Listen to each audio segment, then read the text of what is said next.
Have you ever stopped to think about what money really is?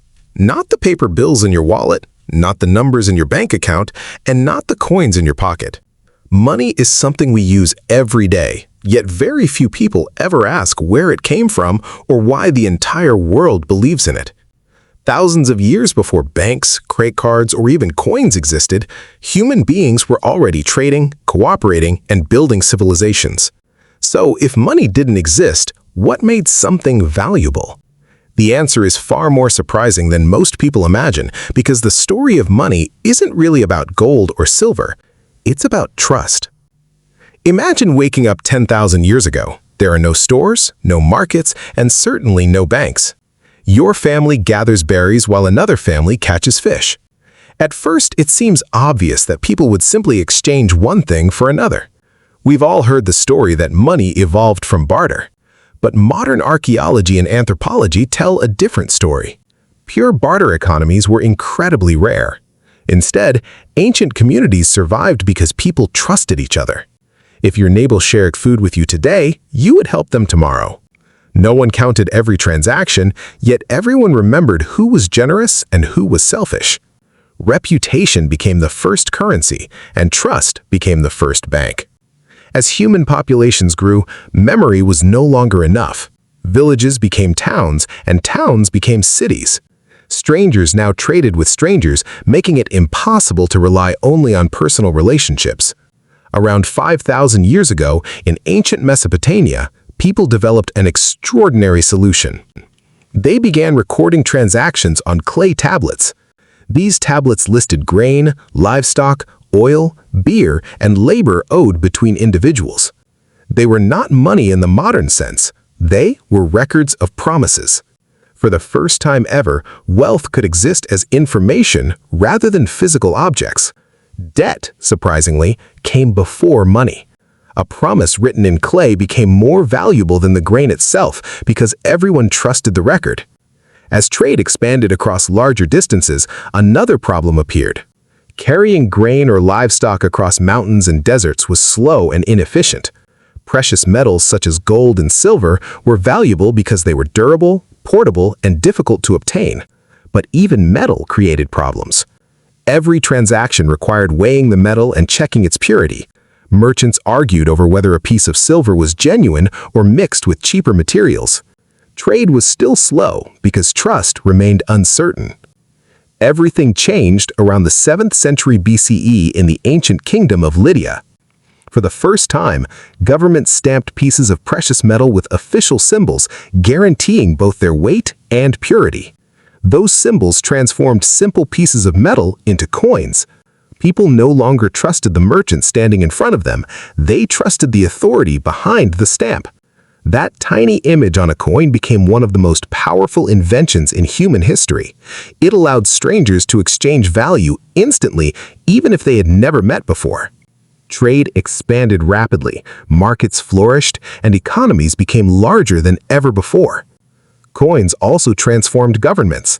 Collecting taxes became easier because everyone used the same currency. Soldiers could now be paid with coins instead of food or land. Roads were built to support trade, and empires expanded because money made administration more efficient. Yet coins still had one major weakness. They were heavy. A wealthy merchant transporting hundreds of gold coins became an easy target for thieves. As commerce grew, civilization needed another innovation. That innovation appeared first in China. Merchants began depositing heavy coins with trusted institutions and carrying paper receipts instead. Those receipts represented real value stored somewhere else. Eventually, governments recognized the advantages of paper money and began printing official banknotes. For the first time in history, paper itself became valuable, not because of the material it was made from, but because people trusted the institutions standing behind it. Trust had become more important than gold.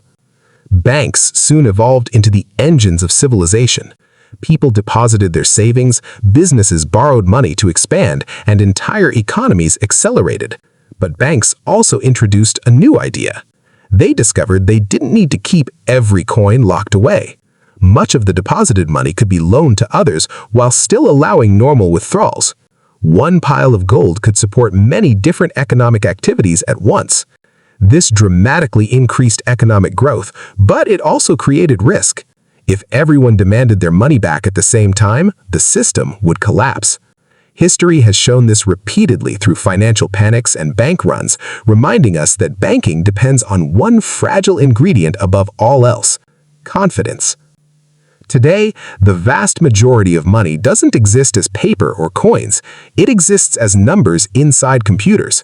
When you receive your salary, no truck arrives carrying cash. A database simply updates your balance. When you pay for coffee with your phone, nothing physical changes hands. Information moves from one account to another in a fraction of a second.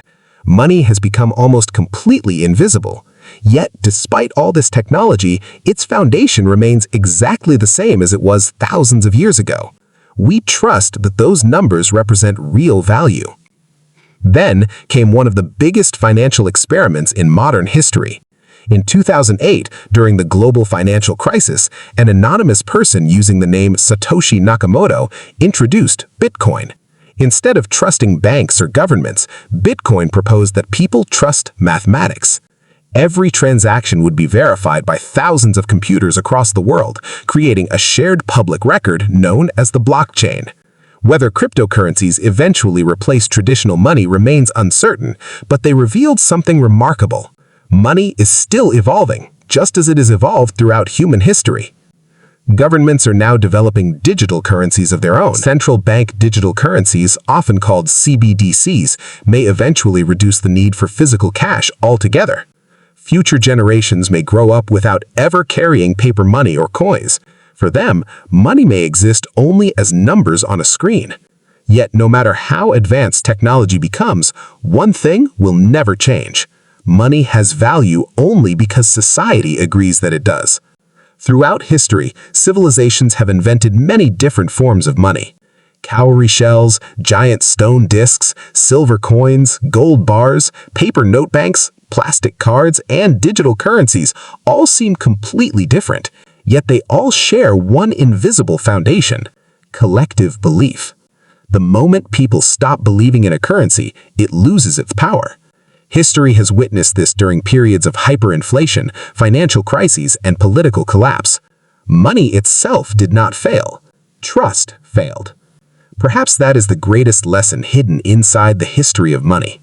Money was never really about gold, silver, paper, or computers. It has always been about human cooperation. It is one of the greatest stories ever told, a story that billions of people choose to believe every single day. From the first clay tablets in ancient Mesopotamia to the digital payments made on smartphones today, money has always been an expression of trust. Technology changes, governments rise and fall, empires disappear.